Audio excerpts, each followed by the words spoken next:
Assalamualaikum warahmatullahi wabarakatuh. Perkenalkan, nama saya Zahra Aulia Nabila dari kelas Hukum Ekonomi Syariah HES 2B dengan mata kuliah Pengantar Hukum Indonesia. Pada kesempatan kali ini, saya akan memaparkan tentang apa sih itu hukum adat, apa aja yang ada di dalamnya hukum adat, serta ciri-ciri sejarah yang ada di hukum adat itu sendiri. Langsung saja, apa sih hukum adat itu? Istilah dan pengertian hukum adat. Yang pertama, istilah hukum adat pertama kali diperkenalkan oleh Charles Hardgrenier dalam bukunya yang berjudul The Address, menyebutkan istilah hukum adat sebagai adat sosial atau social control. Dalam hidup masyarakat Indonesia, istilah ini kemudian dikembangkan oleh Van Vollenhoven yang dikenal sebagai pakar hukum adat di Hindia Belanda sebelum menjadi Indonesia. Hukum adat adalah aturan yang tidak tertulis dan merupakan pedoman untuk sebagian besar orang-orang Indonesia dan dipertahankan dalam pergaulan hidup sehari-hari di kota maupun di desa tersebut. Hukum adat menurut pendapat sarjana hukum, yakni Supomo, mengatakan hukum adat ialah hukum tidak tertulis di dalam peraturan tidak tertulis, meliputi peraturan-peraturan hidup yang meskipun tidak ditetapkan oleh yang berwajib, tapi ditaati dan didukung oleh masyarakat berdasarkan atas keyakinan bahwasannya peraturan tersebut mempunyai kekuatan hukum. Next, ciri-ciri hukum adat.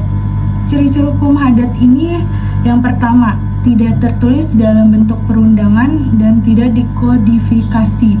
Yang kedua, yaitu pasal-pasalnya tidak tersistematis dan tidak mempunyai penjelasan. Yang ketiga, yaitu keputusannya tidak memakai konsideran atau pertimbangan. Yang keempat, tidak dihimpun dalam perundang-undangan. Next, sejarah pertumbuhan hukum adat. Yang pertama, yaitu diperkenalkan oleh Dr. Sean Houtrange dalam bukunya The Address. Yang kedua, yaitu dipakai sebagai teknik yuridis di akademis oleh Mr. Van Vollenhoven. Yang ketiga, Van Dis mengatakan dalam istilah adat itu berasal dari bahasa Arab yang artinya kebiasaan. Yang keempat, hukum unsur adat, unsur asli dan unsur agama. Lanjut, di sini ada sejarah hukum adat dalam perundang-undangan.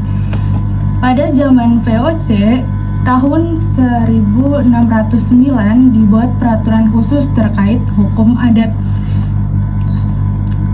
Terus pada tahun 1757 sampai 1765, Mr. Hasseler berencana membuat kitab hukum adat untuk pedoman hakim.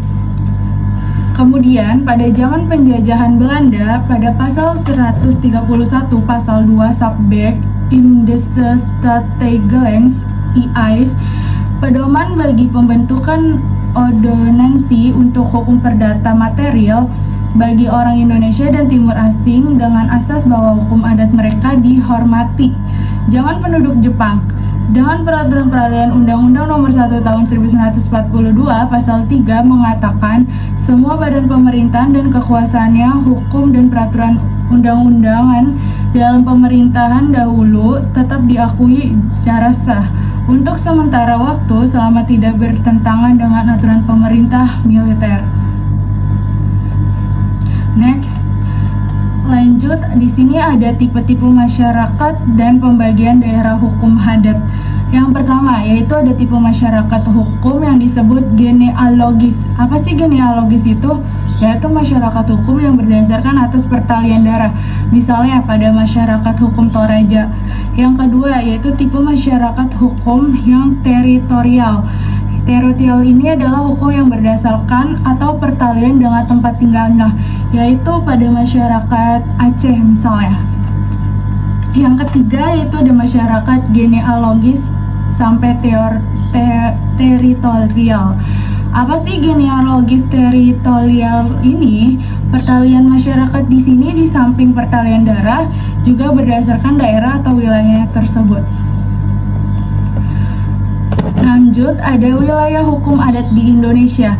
Menurut Van Vollenhoven, menurutnya hukum adat Indonesia ini terbagi menjadi 19 lingkungan hukum adat, yaitu ada Aceh, Tanah Gayo, Alas, dan Batak, ada Nias dan Batu, ada Minangkabau dan Mentawai, ada Melayu, Sumatera Selatan, Bangka Belitung, Kalimantan, Minahasa, Gorontalo, Toraja, Sulawesi Selatan, Ternate, Ambon dan Maluku, Irian Timur, Bali dan Lombok, Jawa Barat, Jawa Tengah, Madura, Jawa Timur, Surakarta, dan Yogyakarta. Hukum keluarga. Dalam susunan hukum kekeluargaan dan masyarakat hukum adat dikenal menjadi 3 golongan. Yang pertama yaitu ada golongan patrilineal. Apa sih patrilineal ini? Patrilineal ini hanya melewati garis keturunannya laki-laki saja pada pigmen bapak, tidak boleh melewati garis perempuan. Yang kedua ada matrilineal. Apa sih matrilineal ini? Yaitu hanya garis yang melewati keturunan perempuan atau ibu atau nenek moyang perempuan.